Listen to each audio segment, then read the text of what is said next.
पावन अपनी हाथों से कृष्णाय वासुदेवाय हरिये परमात्मने नाथ क्लेश नाशाय गोविंदाय नमो नमः गोविंदाय नमो वसुदेव सुतम देवम कंसानूरमर्दनम देवकी परमानंदम कृष्ण जगत गुरु कृष्ण वंदे श्री कृष्णा शरणं मम श्री कृष्णा शरणं मम श्री कृष्णा शरणं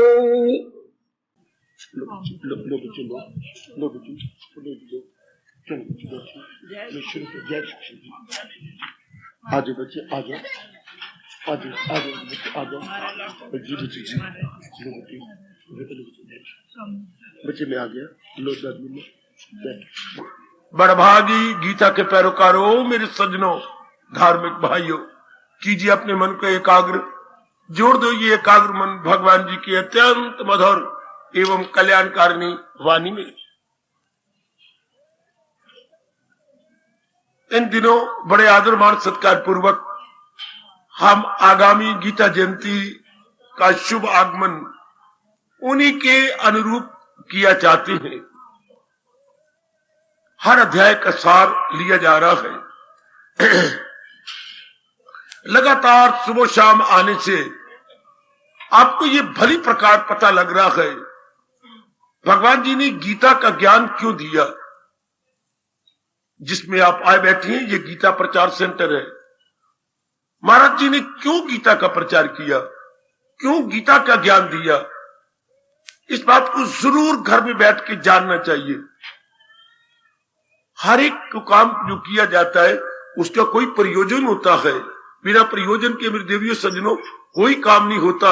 इंसान मूर्ख कहलाता है बिना मतलब, बिना प्रयोजन, बिना अभाव के किसी कार्य को संपन्न करे तो उसको हम सियाना थोड़ा कहते हैं, वो तो बिल्कुल ही बुद्धू कहलाता है। तो महाराज जी जो सृष्टि को बनाने वाले गए और इस सारे संसार की चोटी के जगत गुरु कहलाते हैं, क्या प्रयोजन था इस ज्ञान को देने का।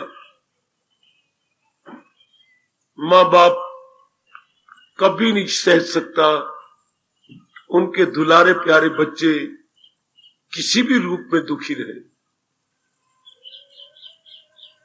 किसी भी रूप में कहने का मतलब शारीरिक, मानसिक, बौद्धिक, आर्थिक एवं सामाजिक। जहां जहां हम दिन भर में विचरण करते गए वो यही तो क्षेत्र है। Physically, mentally, intellectually, socially, domestically, हाँ हम सारा दिन इन्हीं में रहते हैं। जब ये नाना प्रकार के क्लेश मुसीबतें हम लोग को बेचैन कर देती हैं, हम हर प्रकार के अपनी बुद्धि अनुसार साधन भी लगाती हैं लेकिन दुख कम नहीं होते, दुख बढ़ते जाती हैं। दुख भी, क्लेश भी और कमियां भी। तो वो तो दयालु है ना प्रभु। हम उन्हें बड़े कृपालु और दयालु कहते हैं। हमारी याद रखना गीता को उपदेश क्यों हुआ, इशारा कर गया हूं।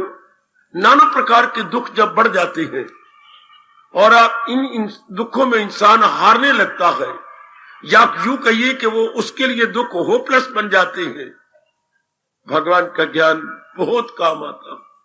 दुखों की जड़ें काटने के लिए ओ मेरे सज्जनों, मेरी कल्याणकामी देवियों, भगवान का उपदेश है।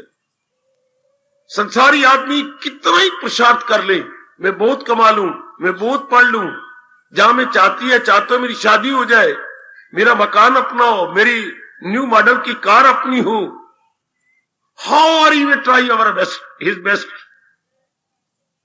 इन तरीकों से फिजिकली तो हम आराम पाएंगे लेकिन मानसिक रूप में नहीं। शारीरिक रूप में मकान बढ़िया, ये सब चीजें अच्छी, रोटी कपड़े और मकान का प्रबंध बहुत अच्छा हो जाएगा। तो क्या सोचा करो, कभी आप जो हर रोज आती हैं या जो कभी कभी तशरीफ लाती हैं, वो बैठ के सोचा करें। हर प्रकार की तो सहूलत हमें मिली हुई है, कोई कमी नहीं किसी फैसिलिटी में, फिर भी आप एक शांत रूप से अपना दिन नहीं गुजारते। फिर भी आपके मन में बेचैनी है, बेकरारी है, हलचल है। आपको ऐसा प्रतीत होता है कोई चीज खोई गई हो। आपका दिन बहुत खुशी से नहीं करता, खोया खोया दिन आप बिताते हैं। कभी बिना कारण के आप अपने आप के अजीब, well I would say very mysterious, very strange मानसिक अवस्था पाते हैं। इन सब का इलाज आपकी गीता है। एक बात इसका इलाज मेरे देवियों, भगवान का उपदेश याद रखिए और आप भूलेंगे भी नहीं। यदि हम 4 दिन जो भगवान से मांग के लाए गए आराम और खुशी से काटना चाहते हैं, महाराज जी के उपदेश को डेली लाइफ में ट्रांसलेट करना होगा।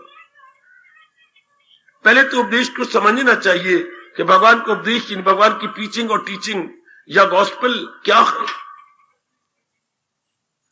फिर वो कैसी शारीरिक, मानसिक, बौद्धिक और पारिवारिक रूप में अपनाया जा सकता है। सिर्फ जानकारी नहीं, गीता की केवल जानकारी नहीं करनी, बल्कि उसे फौरन अपने जीवन में ढालना है।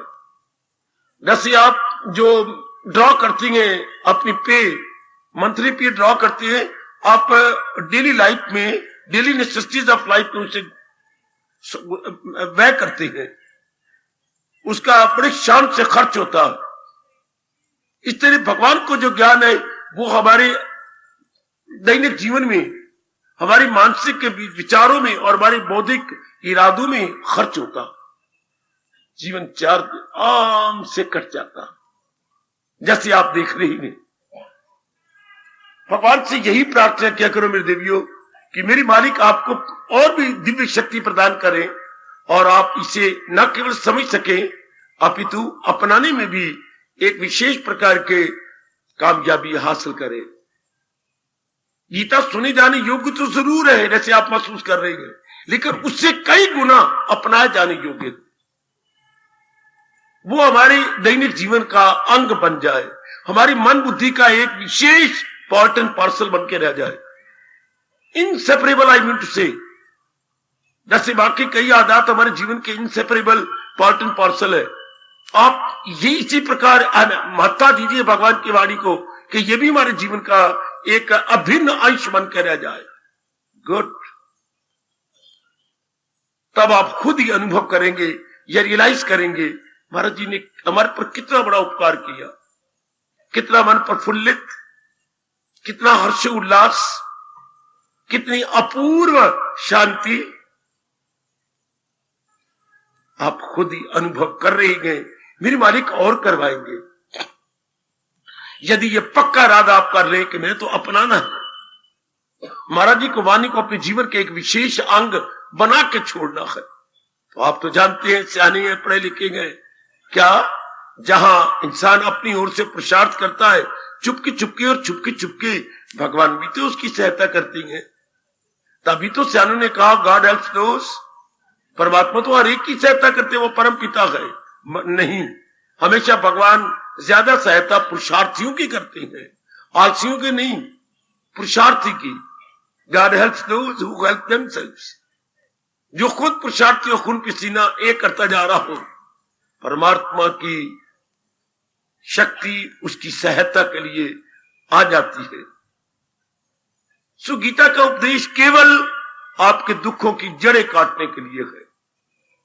क्या दुख भगवान ने बनाए हैं? कदापि नहीं। अज्ञानता के कारण से आप दुखी हो जाते हैं, ड्यू टू इग्नोरेंस।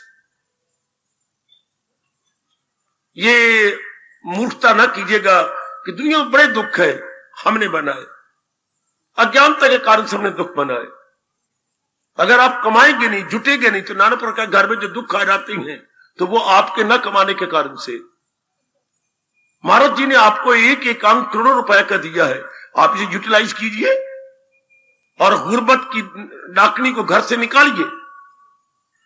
ये आपके वश की बात है। हाँ, स्त्री मेरे भगवान कहती है वो खुद को उभारे, वो खुद को उठाए। आप पुरुषार्थ कीजिए, जुटिए महाराज जी के ज्ञान को साथ लेकर के। जैसे हम जानते हैं कि हम पढ़ेंगे नहीं तो हम फिर अपने पैरों पर कैसे खड़े होंगे, इसी तरीके जानिए कि भगवान के ज्ञान को नहीं लिया जाएगा तो हमें पता कैसे लगेगा बौद्धिक रूप में उचित क्या है, अनुचित क्या है, वाजिब क्या है, गैर वाजिब क्या है, रवा क्या है, ना रवा क्या है। अगर इंसान को ये तमीजी ना हो, हाँ, अगर वो इतना डिस्क्रिमिनेट न कर सके, उसको इंसान तो नहीं कहा जाता, उसे तो इंसानी शक्ल में हैवान कहा जाता है, animal man. He is no doubt apparently man but internally animal।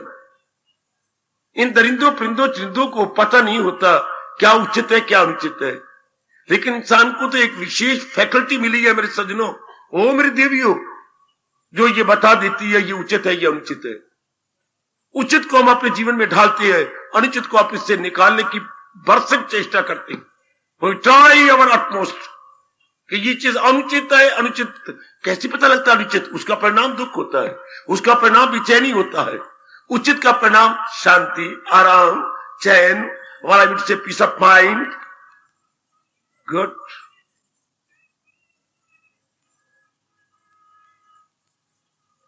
हर इंसान यही चाहता है मुझे ऐसा सुख मिले जो कभी दुख में ना बदले। कई बार कह चुका हूं, मुझे ऐसा चैन मिले जो बेचैनी में ना बदले, मुझे ऐसा करार मिले जो कभी भी बेकरारी में परिवर्तित ना होने पाए। Then how is it possible? भगवान के ज्ञान से। जब महाराज जी को ज्ञान के समझ करके हम अपने जीवन का अंग बना लेते हैं, तब आपका अपना अनुभव भी खुलता जा रहा है। बस मैं यही शब्द कहता हुआ आगे बढ़ना चाहता हूं, जोर दीजिए महाराज जी के ज्ञान को जीवन में ढालने का। दिन में 2 बार जरूर मेरे भगवान के फरमान को याद कर लिया करें, जो है मेरी तालीम पर कार पर। जो भगवान के उपदेश के अनुसार अपनी बुद्धि, अपने मन, अपने तन को चलाई जा रही है। बुद्धि में इरादा भगवान का, मन में उच्च विचार भगवान के, और तन द्वारा जो वो कला बता रहे हैं कर्म करने की। कर्म करने की कला होती है बाबा। हाँ, भगवान कहते कर्म इस तरीके से किया जाए उसका बैड इफेक्ट हमारे अंतःकरण पर ना पड़ने पाए। Very good, very good. कर्म इस तरीके से हम करें उसका बैड इफेक्ट ना पड़े, तब आप कर्म करने की कला जान गए। इस संसार में जितने भी लगे हुए हैं ये किस लिए? एक अर्थशास्त्री वाला एक इकोनॉमिस्ट लगा हुआ है सिर्फ आपके थोड़े धन का अधिकतम लाभ आपको पहुंचाने के लिए। एक साइंटिस्ट लगा हुआ है प्रकृति के पर्दे उतारकर नई नई खोजें आपको देकर, ताकि आपका जीवन विरल से सरल हो जाए, आपका जीवन बिल्कुल आसान हो जाए। हाँ, एक डॉक्टर लगा हुआ है आपके शरीर के नाना प्रकार की बीमारियों को दूर करने के लिए। एक वकील लगा हुआ है आपके समाज में आपके लड़ाई झगड़ों को जल्दी समाप्त करके आपको 4 दिन आराम से बिताने के लिए। कोई हर एक व्यक्ति जिधर भी आप देखेंगे ये सारे किस लिए लगे हुए हैं? आपको शांति देने के लिए। जिधर भी आप नजर मारो, और उसमें एक स्पिरिचुअलिस्ट वो भी लगा हुआ है, क्या? आपको मानसिक, बौद्धिक और पारमार्थिक शांति देने के लिए। ये सारे, इनको हम सारों को कलाकारी कहेंगे, चाहे साइंटिस्ट हो, चाहे इकोनॉमिस्ट हो, चाहे डॉक्टर हो, चाहे आपके एडवोकेट हो। ये जितने भी समाज में बड़े बड़े माने जाते हैं, इनका मतलब क्या है? इनका मतलब आपके जीवन को आसान बना देना। लाइफ मेड इजी हो जाती है। कोशिश तो यही कर रही है कि लाइफ मेड इजी हो जाए, लेकिन सबसे ज्यादा सहायता भगवान का उपदेश कर जाता है, सबसे ज्यादा सहायता। क्योंकि इससे हमारी जो बुद्धि है, बुद्धि के इरादे साउंड हो जाती है। साउंड इंटेलेक्ट, फिर साउंड माइंड और साउंड आपकी फिजिकल बॉडी, ये सारे साउंड हो जाते हैं। गीता कृष्ण आपको स्पष्ट कहना चाहते हैं, अकल दुरुस्ती में मन दुरुस्ती, और मन दुरुस्ती में तन दुरुस्ती। जब तक आपके हाई थिंकिंग नहीं बनेंगी, पवित्र विचार नहीं होंगे, पवित्र जो कर्म भी नहीं हो सकते। कैसे आप एक शानदार सेहत लेंगे अगर आपका मन खराब है? बैड थिंकिंग, हाँ, बैड हैबिट्स, बैड इमोशंस, तो क्या होगा? हमारी सेहत पर उसका बैड इफेक्ट पड़ेगा। एक्शन का रिएक्शन हमारे शरीर पर पड़ेगा, तो नाना प्रकार की बीमारियां प्रकट हो जाएंगी। इसलिए हमारा हिंदू धर्म पुकार के कहता है, high thinking must be, not should be but must be. High thinking का मतलब जो भगवान जी ने थिंकिंग दी है, हाई थिंकिंग मतलब एक प्योर थिंकिंग होता है, साउंड थिंकिंग, हेल्थी थिंकिंग जो महाराज जी ने दी है। साउंड थिंकिंग, हेल्थी थिंकिंग, शाबाश, हाई थिंकिंग जो महाराज जी दे रहे हैं हमें। वैसे तो हर नर नारी क्या है? विचारों की देवी, विचारों का पुतले हैं सारे। ये नहीं पता लग रहा विचार करने क्या है। भगवान जी बार बार कहती हैं, इन नाम रूपों को विचार मत कीजिए, इनके साथ तो हमने पुरुषार्थ करना है। विचार हमने ज्ञान के करने हैं, ज्ञान भरे विचार करने हैं। आज के इंसान का स्तर बहुत नीचे हो चुका। आज मेरी एजुकेटेड बेटियां का स्तर बहुत ही नीचे, केवल शरीर के बारे में सोचती रहेंगी, आर्थिक रूप में सोचती रहेंगी, रिलेशन के बारे में सोचती रहेंगी, अपनी ब्यूटी के बारे में सोचती रहेंगी।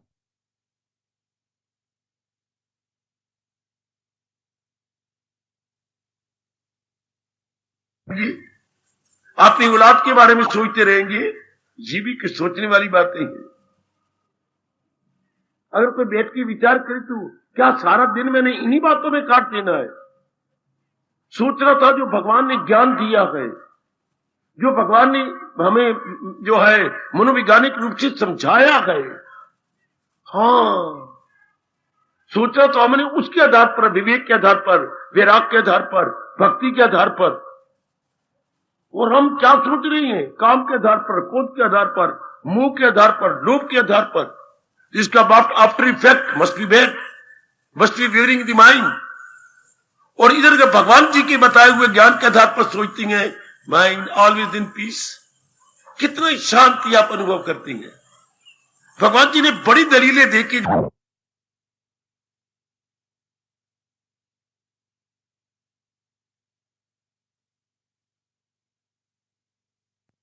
आपने देखा है और विचार करते हो, समझाया आपको बड़ी दलीलें, बड़े आर्गुमेंट, बड़े लॉजिक देते हुए समझाया है।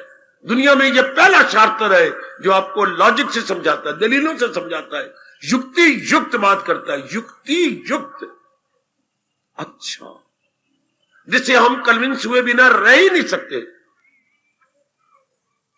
आओ अपने भगवान अंतर्यामी प्रभु से प्रार्थना करें कि जितना हम समझ रहे हैं उतना अपने जीवन में ढाल भी ले, उतना हम जीवन में अपना भी सके, ताकि 4 दिन आराम से काटे और हमारी पीसफुल लाइफ का दूसरे पर भी अच्छा प्रभाव पड़े।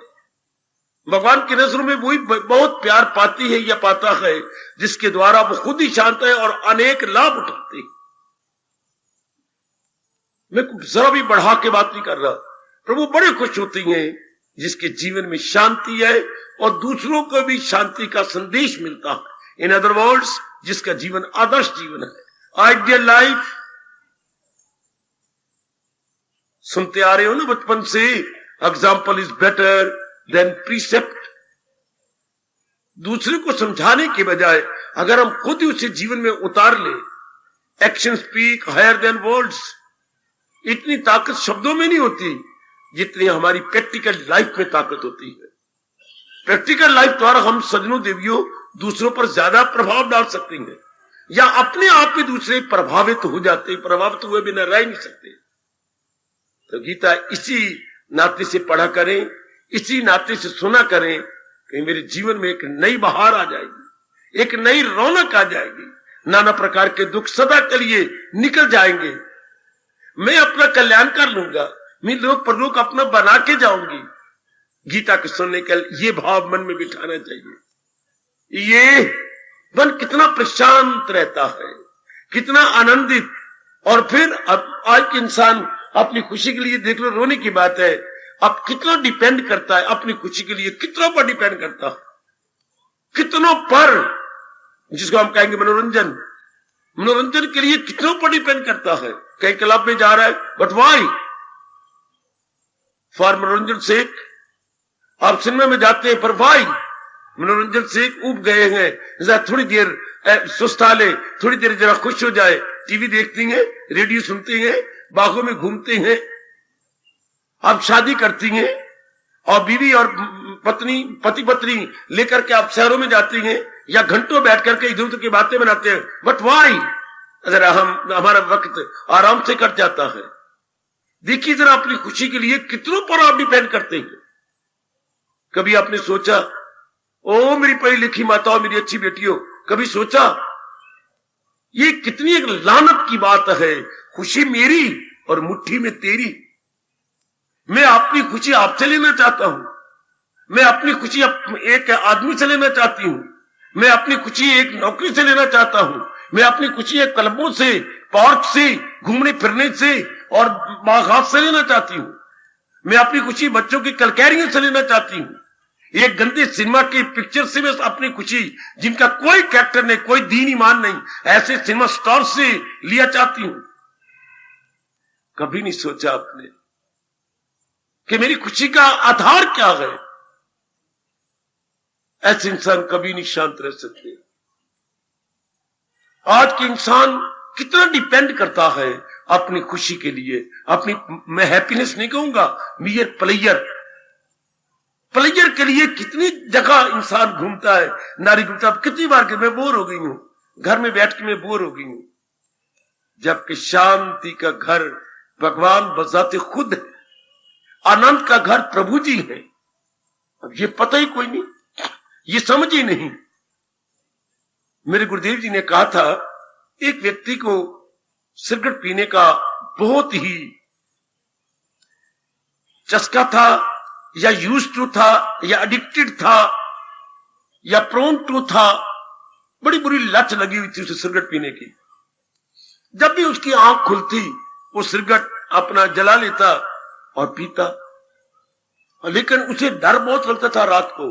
क्या, गर्मियों की बहार थी, कोठी पर सोया हुआ था, हाँ, लेकिन लैंप की थोड़ी सी बत्ती रखी हुई थी ताकि जब काम को ले तो डरे नहीं, थोड़ी सी रोशनी रहे इर्द गिर्द।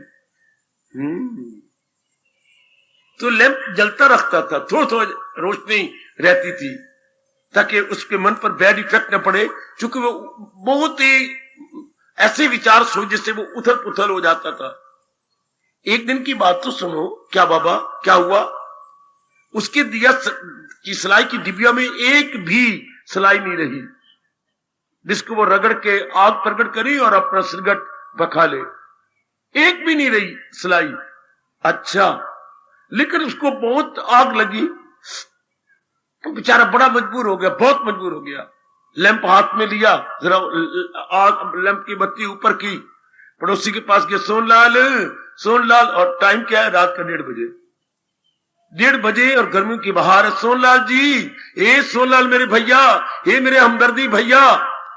पत्नी ने जगाया, देखो ना ये पड़ोसी आवाजें मार रहा है, रब खैर करे, जाइए, आओ। गोपाल, क्या बात? मैंने आपको बहुत कष्ट दिया भैया, तुम्हें पता है ये बड़ी गंदी आदत है सिगरेट पीने की। हाँ, ये मेरी डबिया तो है, इसमें दिया सिलाई एक भी नहीं रही। डब्बी तो दे दे, मैंने सिगरेट पे खाना, मुझे नींद ही नहीं आएगी। हलचल मची हुई है, एक की जगह में 2 डब्बियां देने को तैयार हूं। अंदर गया, भाग के लाया ये डब्बी, ये मेरे पास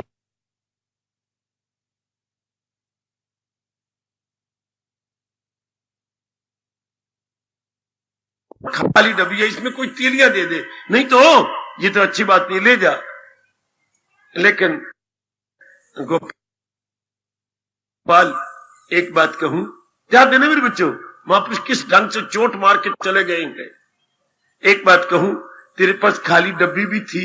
हाँ, डब्बी खाली हूं, क्या करूं? जलता हुआ लैंप भी था। हाँ, इसी खाली डब्बी को तोड़ के अगर जलते हुए लैंप के साथ थोड़ी सी आग लगा के सिगरेट पका लेता, हाय, यह मेरे पास आने की जरूरत ही क्या थी?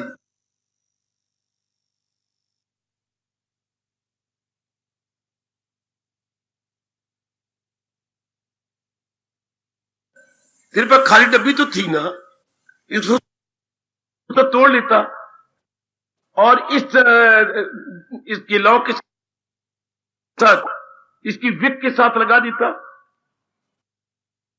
हाँ, तो अपनी सिगरेट साथ लगा के नहीं पिला सकता। कितने सिगरेट जला ले, लैंप तो जलता तेरे पास है।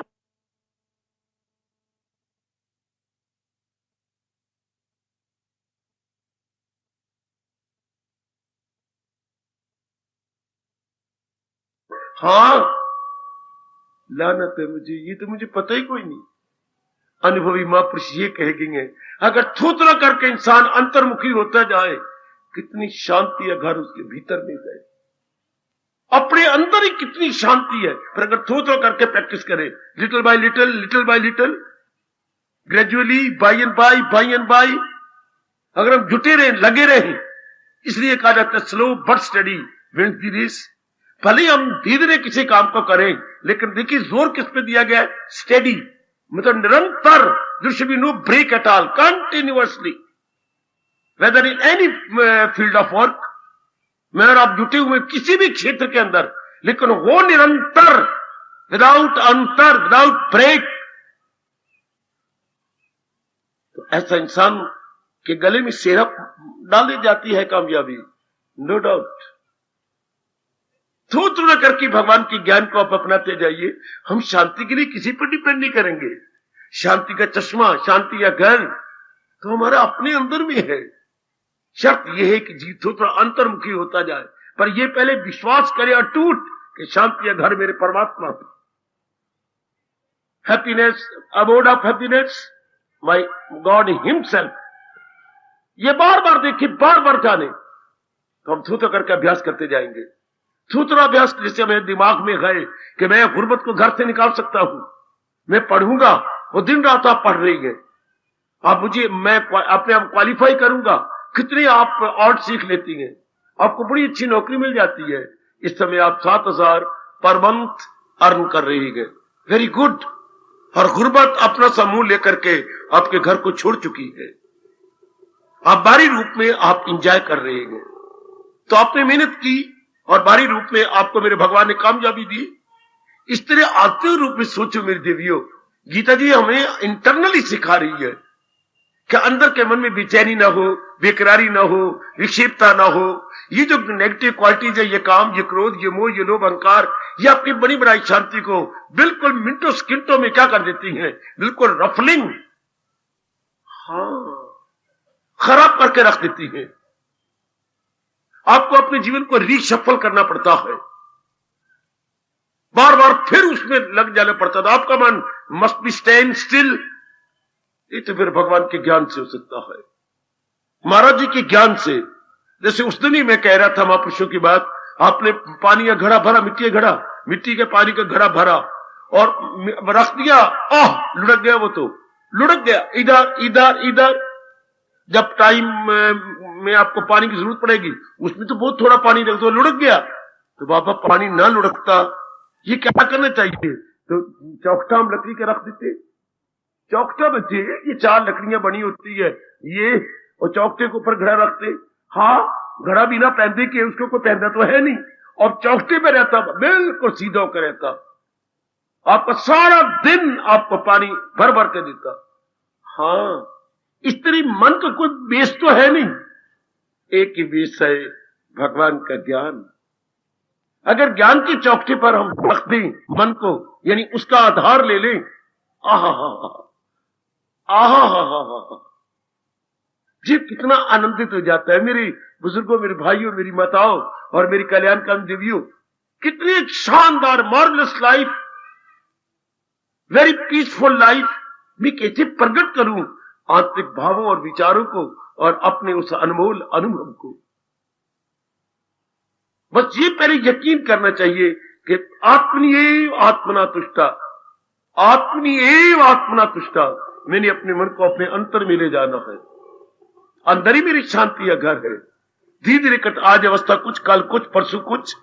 जैसे हमें ये यकीन है कि कमाई के बाद मैं भूखा नहीं मर सकता, मैं इतने डिग्री होल्डर हो जाऊंगा, इतना अपने आप को क्वालिफाई कर लूंगा, then I must be capable या fit for eligible for any government service. जैसे ये हमारे दिमाग में और हम कामयाबी रहते हैं। मैं इसी प्रकार इसे भी कहीं ज्यादा श्रद्धा हो कि धीरे धीरे करके मैं अंतर में चला जाऊंगा, शांति के घर में मैं पहुंच जाऊंगा, मैं बिल्कुल आनंदित हो जाऊंगा, भगवान की कृपा हो जाएगी, क्योंकि शांति का घर अंदर है। पहले ये यकीन तो कर, जैसे मैं यकीन तक मैं इतना पढ़ जाऊं, अपने आप क्वालिफाई करूं, तो मैं कोई ना कोई नौकरी जरूर ले लूंगा।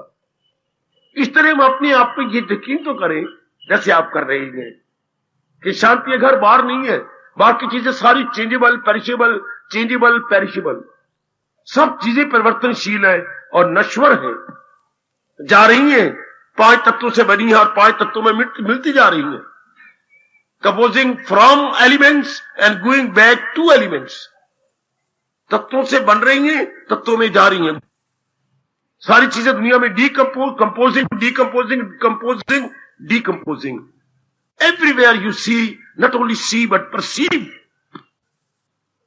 आप देखेंगे कि ओहो, आपका मन मेरी पढ़ी लिखी दीदियों के सजनों अंतर्मुखी हुआ बिना रह ही नहीं सकता। अब आप धीरे धीरे करके अपने घर में पहुंचेंगे, अपने तल्लीन हो जाएंगे भगवान की जात में। आपका जीवन बड़ा शानदार कटेगा, बुद्धि भी साउंड, मन भी साउंड, और हमारे every kind of activity must be sound and healthy. Sound और हेल्दी होता है दूसरे के लिए बहुत ही यूजफुल होता है, नहीं फ्रूटफुल होता। गीता के ज्ञान को समझ के मेरी देवियों सज्जनों जरूर अपने जीवन का अंग बनाओ। Physically peace, mentally peace and socially peace. अगर शरीर में मैंने आराम ले लिया लेकिन मन मेरे बेचैन, तो भी मेरा आमन चमन फर्क रहा। मन मेरा चैन में है, शरीर में मेरे रोग लगे हुए हैं तो भी बेचैनी। मेरा शरीर भी अच्छा है, मन भी अच्छा, लेकिन मैं परिवार में हलचल तो बेचैनी। मेरा परिवार भी अच्छा, शरीर भी अच्छा, मन भी अच्छा, पर जो सोसाइटी में रहता हूं उसमें बड़ी हलचल तो भी बेचैनी। इसी दूरदर्शी ऋषियों ने 3 बार कहा, मेरे बालिक, हम 3 स्थानों में खासकर रहते हैं, शारीरिक, मानसिक, सामाजिक। ओम शांति शांति शांति। कितनी दूरदर्शिता से काम लिया गया। ओ मेरे सजनों, ओ मेरी एजुकेटेड बेटियों, कितनी दूरदर्शिता से काम है। एक बार शांति क्या, फिर शारीरिक शांति अधूरी, मन में बेचैनी, बेकरारी, तो मानसिक शांति अधूरी। क्या तुम अकेले रहते हो? मैंने जो सोशल बीइंग, मनुष्य सामाजिक प्राणी है, मनुष्य सामाजिक प्राणी है, समाज में रहता है। अगर समाज में हलचल होगी तो उसका बैड इफेक्ट आप पे जरूर पड़ेगा, जरूर। तो जहां हम समाज में रहते हैं उसमें भी शांति होनी चाहिए, जरूर। तो क्या सामाजिक शांति, शारीरिक और मानसिक शांति अधूरी? पर जिस परिवार में रहती है तू, उसमें हलचल मची, आपस में बेचैनी, बेकरारी है, एकता में कोई भी नहीं रहता, एक दूसरे की बात कोई भी नहीं मानता, किसी को कोई बात सुखाती नहीं है। क्या घर में महाभारत का युद्ध बना हुआ है, तू भी रानी तो मैं भी रानी, तो कौन भरेगा घर का पानी? सारी हम बने हुए हैं मुठ पर, सारी हम बने हुए महारानियां बनी हुई हैं, तो घर की शांति बिल्कुल भंग हो रही है। कमान महाराज जी कितनी चोटी का उपदेश देकर हमारे जीवन को क्या कर देते हैं, made easy, life made easy. इसलिए गीता को बोला जाता है लाइफ गाइड। ये हमारी रहनुमाई जिंदगी है, गीता हमारी रहनुमाई जिंदगी, जीवन पथ प्रदर्शिका, जीवन पथ प्रदर्शिका। इसलिए यथासंभव, यथामति, यथाशक्ति हम भगवान की वाणी को न केवल समझ रहे हैं बल्कि अपनाने में भी लगे हुए हैं। तो एक एक अध्याय का सार हम लेते लेते लेते हमारा अध्याय का सार ले रही हैं। इसका निचोड़ क्या, लुबे लुबाब क्या है, इसका सब्सटेंस क्या है, इसका जिस्ट क्या है, वही हम ले रहे हैं। अब क्रम अनुसार अब हम आज 11वें अध्याय की ओर चले हैं। कल हमने 10 अध्याय तक महाराज जी की अनमोल वाणी का सार लिया। 11वें अध्याय में क्या सार है? बड़ा लंबा चौड़ा अध्याय है ये।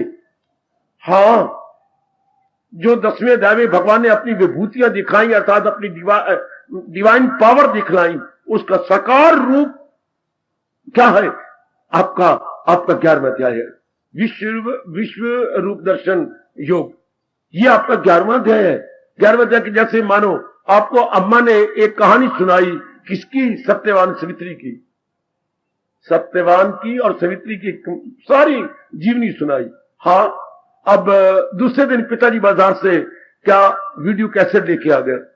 बेटे, जो कल अम्मा ने आपको सुनाई, दादी अम्मा ने कहानी, उसकी वीडियो कैसेट है, आओ तुम अपने टीवी पे इस कहानी को देखो।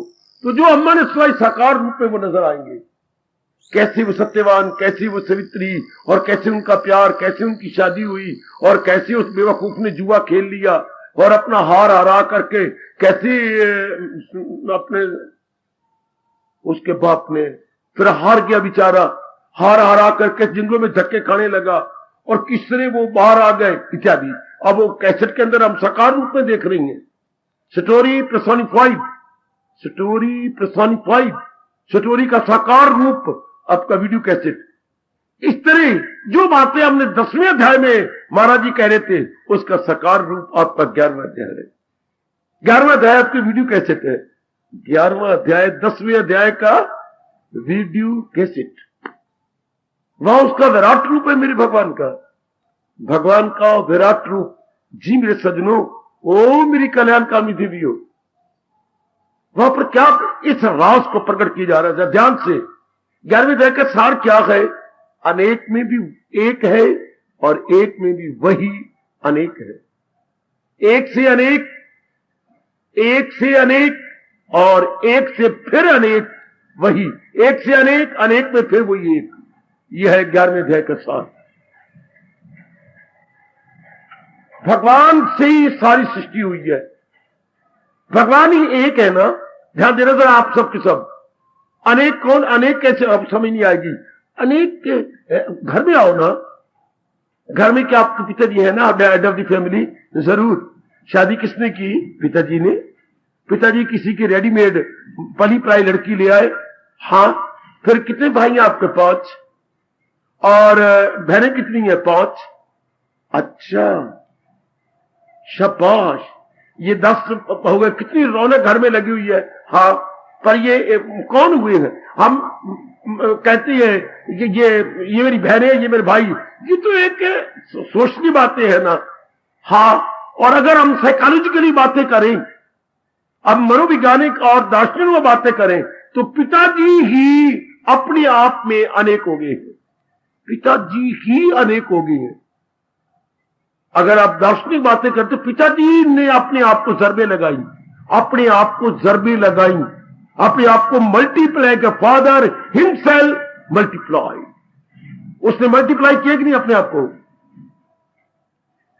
फादर मल्टीप्लाई, अपने आप को उन्होंने जरबे दे दी।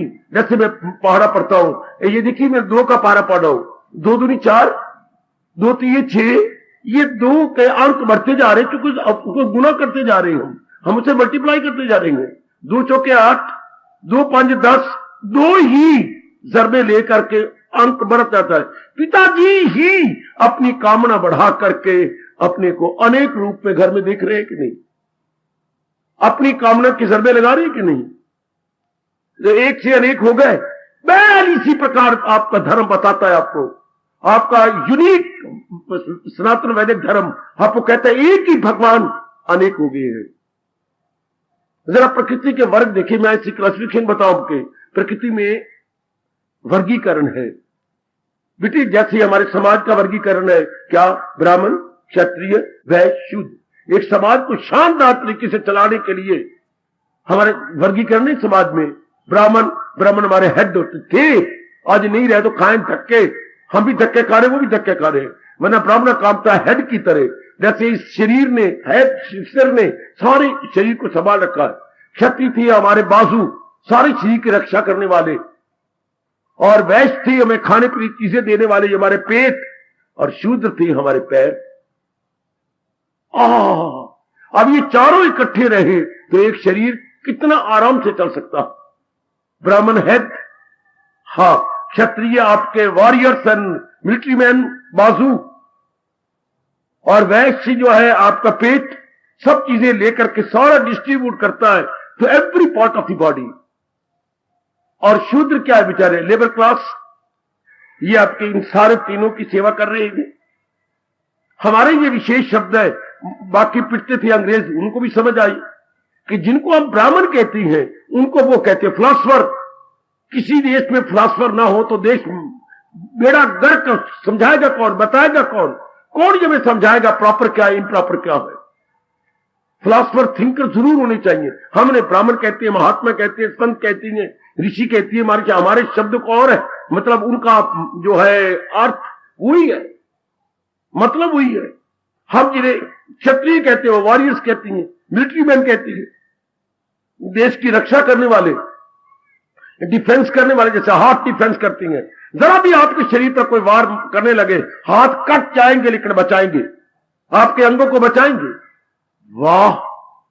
इस तरह जिन्हें हम वैश्य कहती है वो ने कैपिटलिस्ट कहती हैं, कैपिटलिस्ट, हाँ इंडस्ट्रियलिस्ट, बिजनेसमैन, इनके बिना भी समाज नहीं चल सकता। जो नेसेसिटीज ऑफ लाइफ है वो हमें वैश्य देता है ना। और जिन्हें हम शूद्र कहती हैं उन्हें वो लेबर क्लास कहती है। चारों के बिना कोई समाज चल सकता है, सुचारू रूप से कोई काम होगा नहीं कर सकता। इस तरह सारी प्रकृति को ही भगवान ने वर्ग में बांटा है। ये देखिए जो है पहला वर्ग खनिज पदार्थ, ये खनिज वर्ग जो जमीन के अंदर चीजें होती हैं, जितने भी धातु हैं आपके जमीन के अंदर है, जितने धातु, ये लोहा, ये चांदी, ये सोना है, ये तांबा, हाँ ये कोयला, ये सारा धरती गर्भ में है। कितने आपके काम आता है। ये आपके जो है नमक तक धरती के अंदर, इसे बोलते हैं खनिज वर्ग। बाहर निकलो, ये आपका वनस्पति वर्ग।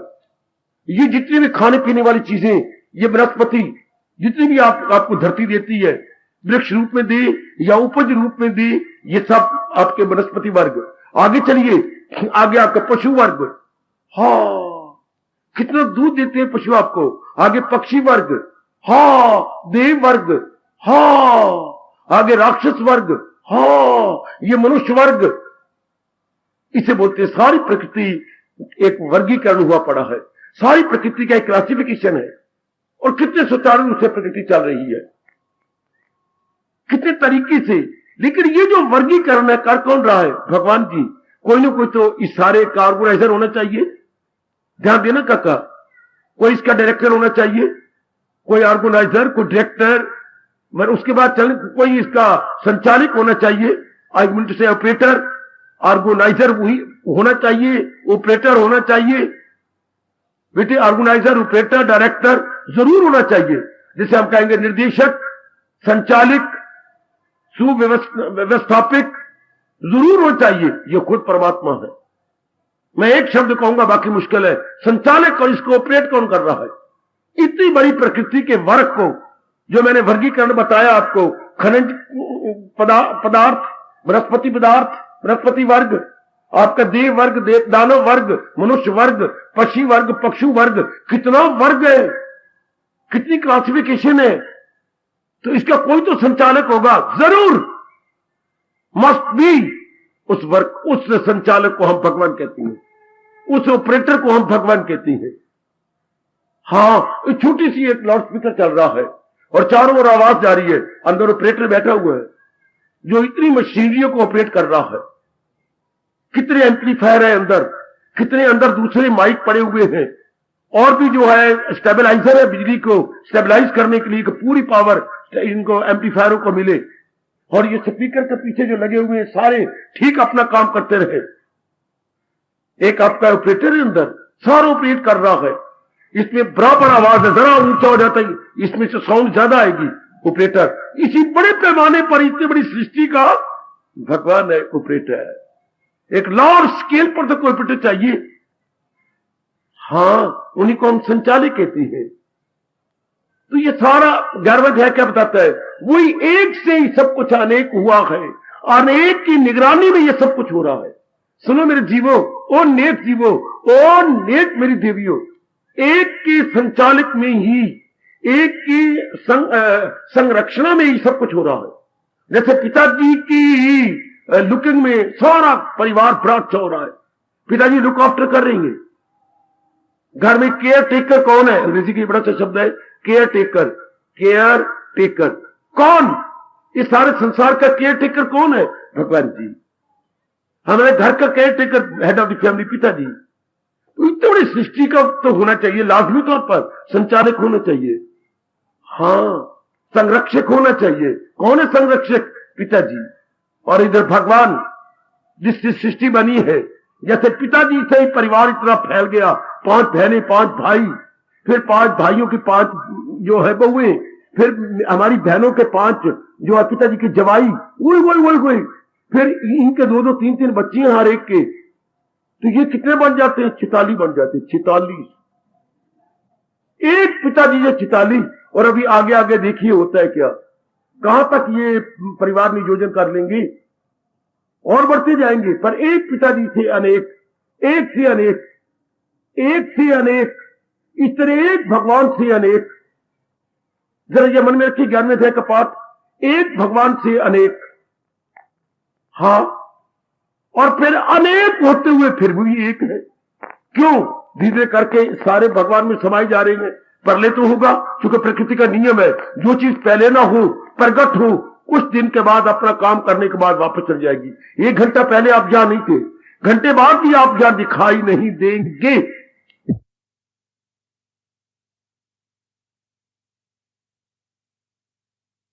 यहां बिल्कुल बिल्कुल शांत वातावरण। आप अपना मानसिक भोजन लेकर क्या करेंगे? गोविंद गॉन, गोविंद गॉन, गश्ती गश्ता गछंती, हम सब गछंती हो जाएंगे। हाँ, इसलिए संसार की सब चीजें जो रब ने बनाई है, ये क्या हो जाएंगी? भगवान में फिर समा जाएंगी। प्रकृति का नियम ही यही है। तो भगवान निकाल रही है, भगवान पालन कर रही है, भगवान ही इनमें ला रही है, इन्हीं के अंदर ला रही है, इन्हीं के अंदर। हमारा धर्म भगवान की तारीफ ये करता है, जो भगवान रचयिता है, जो भगवान पालिक है, जो भगवान संहारक है। मैंने उससे ही बताया था, अंग्रेजों ने भगवान की परिभाषा हिंदुस्तान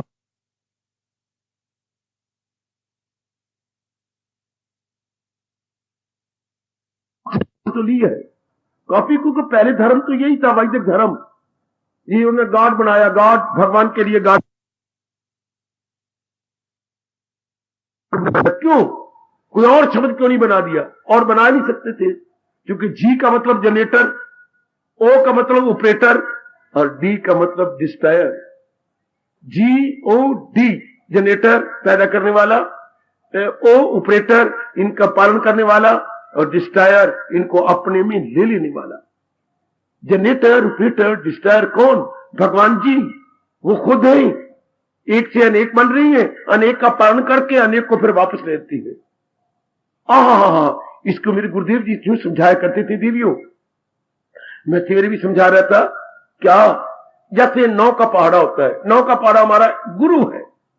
गुरु वही होता है जो हमें कुछ ज्ञान भरी बात बता दे, समझा दे। 9 का पहाड़ा भी गुरु है हमारा। कैसी रिसर्च है, कितनी शानदार रिसर्च बेटे। 9 का पहाड़ा देखिए, जरा हंस लीजिए, और यही भगवान जी कर रहे हैं संसार के अंदर। 9 मैं पहाड़ा पढ़ता हूं और देखना, जरा आप हंसते ना और अनेकों को बता देना, यही प्रकृति भगवान जी कर रही है। 9 1 9, हाँ जी 9, 9 दूनी 18, 9 इंटू 2 लिखें, इसी का तो 18 हो जाएगी ना। हाँ, 9 कहते दिखा गया है, अंगूठा दिखाता है, मुझे 18 बोलती हो, 18 कहां है? 18 तो हो गया, नहीं जमा करो 18 लिख के 8 और 1 9 है। 9 3 27, 2 और 7 27 की लिख दो, जमा करो आपस में बेटी। 9 9 चौके 36, जमा करो। 9 कहता है क्या, मैं तो 9 ही रहूंगा, दे लो सर दे। 9 5 45, जमा करो। 9 6 63, जमा करो। 9 7 72, जमा करो। 9 8 72, जमा करो। हर बनिया 9 9 81 बिली तेरी मासी, जमा करो। अगर 9 से 12 सिर्फ 2 12 9 108, जमा करो। रब्बा रब्बा, इस जरबे दिए जाओ और आपस में गुना कीजिए, तो मल्टीप्लाई करते हैं और इधर आपस में जमा करते हैं, फिर वही 9 का 9। भगवान जी मल्टीप्लाई किए जा रही है। जब गौर से देखती है तो वही जात मुस्कुरा रही है, इन अनेक में एक जो है सबके तन में मकिया। तो 11वां अध्याय कह रहे भूलो नहीं, इस राज को जान लो कि वही एक से अनेक हुआ। जैसे घर में पिताजी एक से अनेक हो गई हैं, वही पुत्रों में आ गए हैं, वही बेटियों में आ गए हैं, वही अपनी पत्नी का रूप लेके आ गए हैं। हाँ, इसलिए भगवान अनेक हो गए हैं और चला भी, ऑपरेटर भी वही इनका पालन कर रहे हैं और फिर इनको आपस में वापस बुलाई भी जा रही है। ये जान लेने वाला क्या कहा करेगा? केवल भगवान के चिंतन में रह जाएगा। भले ही व्यवहार करे लेकिन मन में चिंतन राग का नहीं होगा, द्वेष का नहीं होगा, क्रोध का नहीं होगा, लोभ का नहीं होगा। केवल भगवान की स्वीट मेमोरी। ओ मेरी बेटी, ओए, मधुर स्मृति किसकी होगी? केवल भगवान की, जिससे खुदाई हुई जो सारे जहां पे गए छाई हुई। यही 11वां अध्याय कहते हैं कि इर्द गिर्द गंदा मंदा चिंतन करके क्यों अपनी बर्बादी ला रहे हो, क्यों अपनी बेचैनी ला रहे हो? जिसको आप अनेक कहते हैं, गौर से देखो, वही तो है। जैसे आप तो खैर नहीं स्वाध्याय करती, हमारे जैसे अपने धर्म की रिसर्च करते रहती हैं। एक बार राधा ने कहा, प्रभु सचमुच आप मुझे बहुत आदर देते हैं। राधा, मैं तुझे कैसे बताऊं? मैंने अपने 2 रूप किए हैं। जिसको प्रकृति कहती है वो तू ही गए और मैं पुरुष रूप में हूं। तू जो इतनी सखियां है, ये सारी इतनी ग्वालन, ये कौन है? राधा, आने दे इनको। थोड़ी देर बाद सब आ गई, सब की सब। राधा आप प्रश्न कर, तो ये अब ग्वालन आ नहीं गई? राधा जरा गौर से देख, तो भगवान जी ने अपनी शक्ति से, मैं जैसे पढ़ा आपको बता रहा हूं, एक एक जरा इसको देख, देख जरा इसको, राधा, इसको देख, राधा। राधा अपने रूप देखती जा रही है सारों के अंदर। राधा, ये कौन है? मुझे क्षमा कर दो, मेरा अहंकार टूट गया, ये तो सारी मेरी रूप है। हाँ,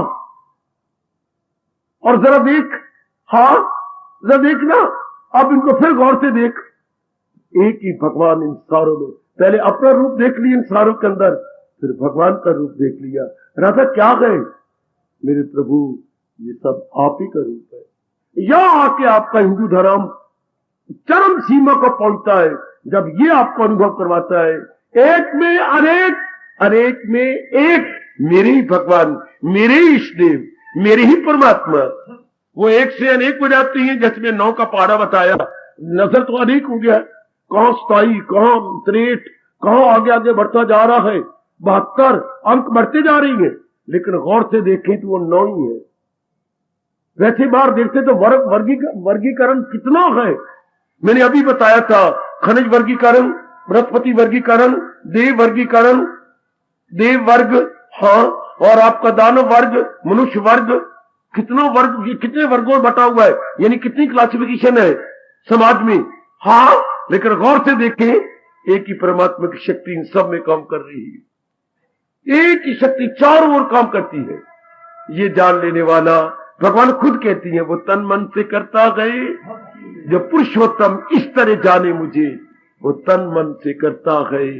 भक्ति बहुत कमाल का संकेत है मेरी देवी। अगर मैं आपके मनों में बिठा के भगवान की खुशी ले सकूं, भगवान का शुभ आशीर्वाद ले सकूं, तो मेरे अहोभाग्य। अगर ये बात आपके मनों में बैठ जाए कि संसार में क्या हो रहा है, एक से अनेक, अनेक से फिर वही एक, एक से अनेक, अनेक फिर वही एक, तो फिर क्या होगा? सदा चिंतन में भगवान जी रहेंगे, बिल्कुल चिंतन में प्रभु रहेंगे। 11वां अध्याय आपको ये इशारा देना, जाके विचार करना, जाओ खाओ पियो और इसी तथ्य पर विचार करना। 11वें अध्याय का इशारा, एक से अनेक, अनेक से फिर वही एक। प्लूरिटी में वननेस, वननेस में प्लूरिटी, डाइवर्सिटी में यूनिटी और यूनिटी में फिर डाइवर्सिटी, यूनिटी में फिर डाइवर्सिटी, डाइवर्सिटी में फिर यूनिटी, प्लूरिटी में वननेस और वननेस में फिर plurality. What a wonder, what a mysterious. जानो इस राज को, मानो इस राज को और पहचानो इस राज को।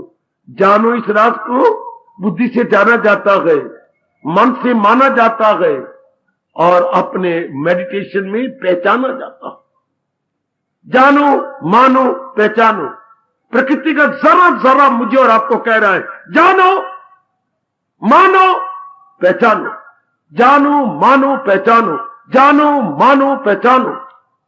आहा आहा आहा, वाह। To know, to believe, to know, to believe, to realise. जरा जरा प्रकृति कह रहा है, know it, believe it, realise it. Know it, believe it, realise it. क्या गजब का फरमान है हमारी गीता का, हमारे चारों वेदों का।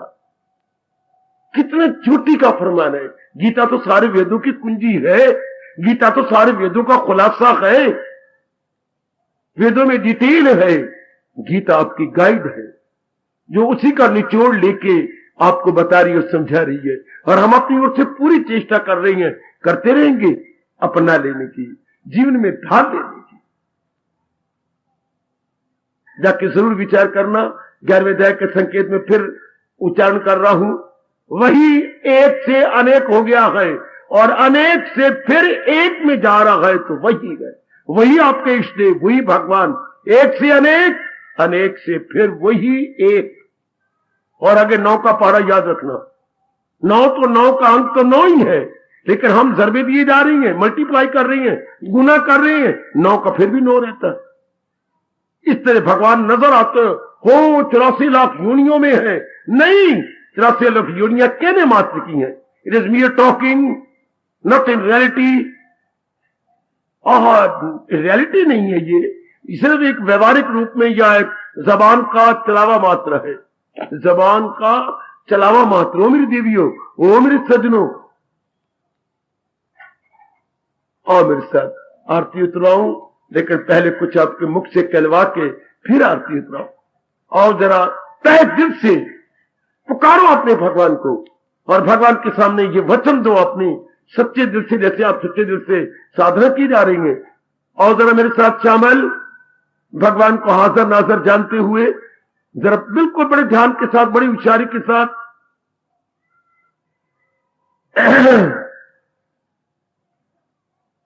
गीता का पढ़ना तो सीख लिया, गढ़ना भी अब तो सीखेंगे।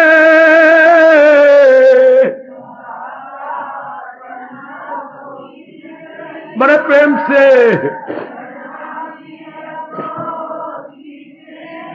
सत्संग में आना तो सीख लिया प्रभु, अपनाना भी अब तो सीखेंगे।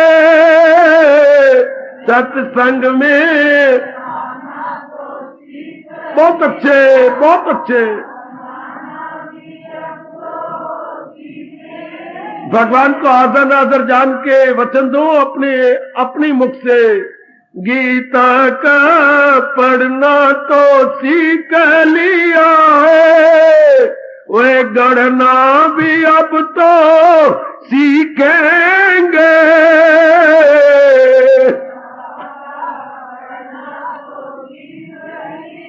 बहुत अच्छे।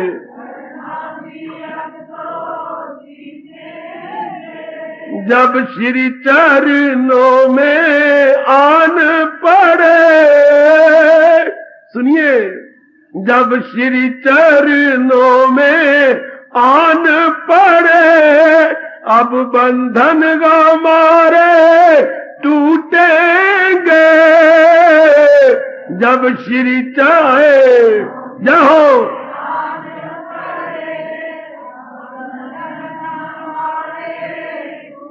सुना दो अपने इस टेप पे, एक बार जोर का सुना दीजिएगा।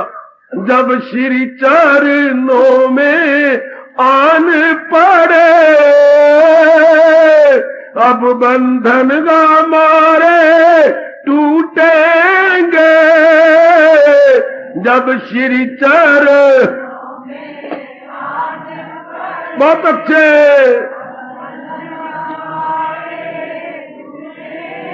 खींचो भगवान का ध्यान अपनी ओर, जरा 1 मिनट के लिए खींच लो भगवान का ध्यान। सत्संग में आना तो सीख लिया, सत्संग में आना तो सीख लिया, अपनाना भी अब तो सीखेंगे।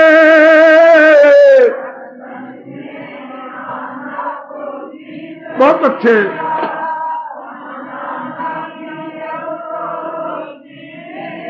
गीता का पढ़ना तो सीख लिया प्रभु, गढ़ना भी अब तो सीखेंगे। गीता का पढ़ना तो जाओ,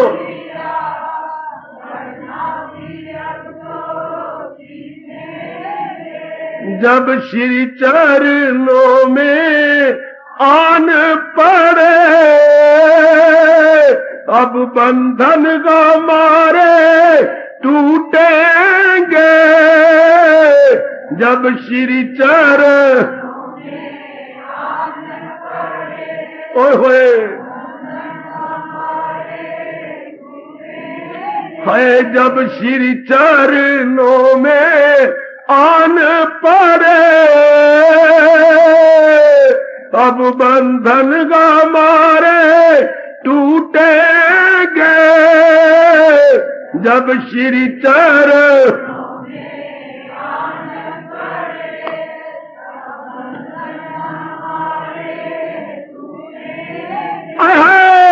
ओ मेरे मालिक, सत्संग में आना तो सीख लिया है, अपनाना भी अब तो सीखेंगे।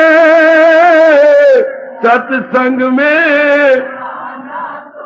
हाय बहुत अच्छे।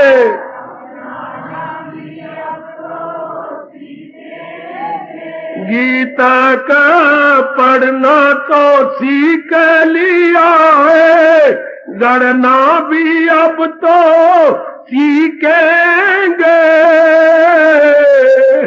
जाओ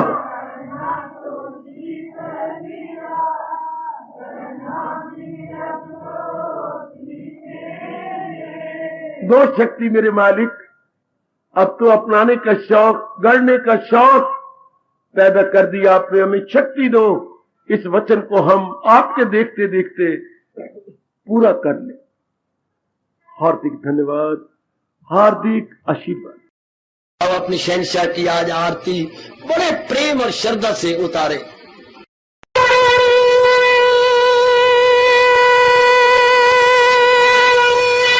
ओम जय जगदीश जय हरे स्वामी, जय दीना लात हरे भगत दास जनों के अवगुण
भवन्तु सुखिनः सर्वे सन्तु निरामयाः सर्वे भद्राणि पश्यन्तु मां कश्चित् दुर्भाग् बने। हरि ओम शांति शांति शांति। ओम प्रभु इसलिए भगवान कृष्ण की जगत गुरु भगवान कृष्ण महाराज की सप्ताह में सफल करना इसलिए हार्दिक धन्यवाद।